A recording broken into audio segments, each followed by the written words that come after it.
Let's start with the question. How are optimal Starcraft 2 builds discovered?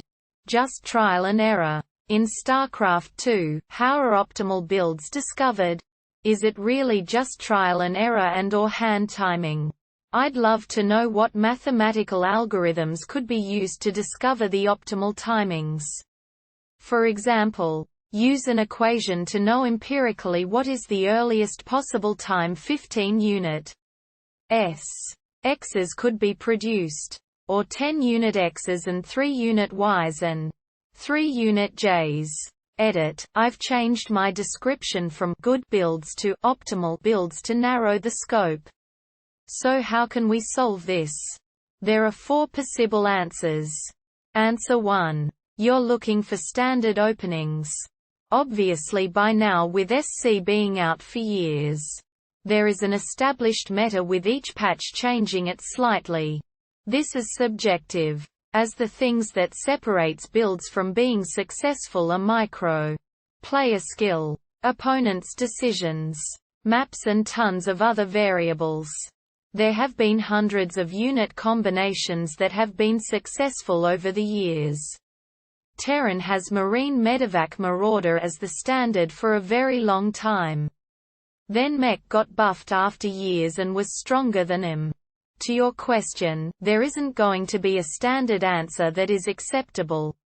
There is however something you can look into. Standard timings: you should have Marines up at X time. Stimpack done at X time. Expansion done at X time.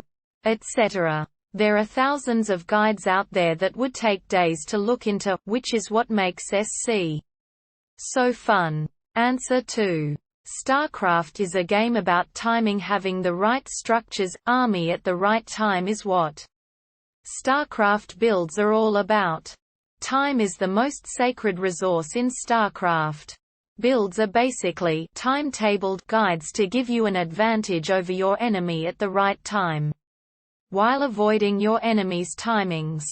Avoiding in this context means stuff you can get away with.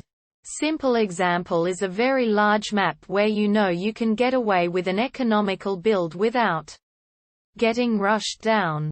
Getting the right units, structures at the right time is how SC2 builds are developed. The focus is always a certain time window. Early, mid and late game, where your structure and unit composition is most effective.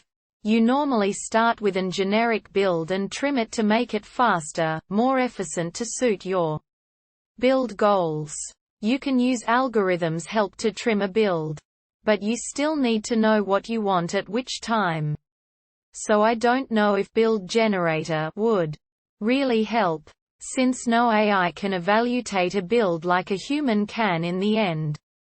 And yes, builds are tested by using them in matches, which is basically trial and error. Answer 3.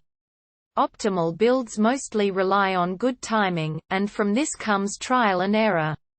Day 9 has an excellent spot in his Day 9 Daily 100, where he talks about playing against someone who was cheating, being able to see the map. Day 9 continues about how even if the opponent can see your move coming, if you have good timing and stick to it, you can still win. Your second question about fastest time for a unit definitely relies on the unit. But essentially it would be the time it takes to tech up to that unit plus b, the time it takes to gain enough resources and train those units. Answer 4. LCLL. Yes, you are correct in that finding optimal builds is predominantly trial and error, but a better way of putting it would be targeted guessing. For example, I play Protoss and one of my favorite matchups is against Terran because every Terran will start the game in the same way, i.e. wall off his ramp with 2 supply depots and a barracks. This means there would be no point in me trying to rush a few zealots out because there would be too many Marines at that point to kite them. Next, a Terran will nearly always drop a factory and starport and start producing medevacs while also researching stim. Now this is where I as a toss player have the opportunity to do damage because the player will have all their resources going into non-combat items. So I proxy a Stargate while building up my gate count and chrono in an oracle that will decimate an SCV line that isn't protected. An added bonus is that it takes 6 Marines to kill an oracle. If you have 5 Marines out, the oracle wins. And yes, I know you will always find a cheese player every once in a while who will proxy 2 racks or proxy factory and pump out those broken Reaper things, but if you have macro and microed properly you should be able to defend against such cheeses while also dealing extensive damage.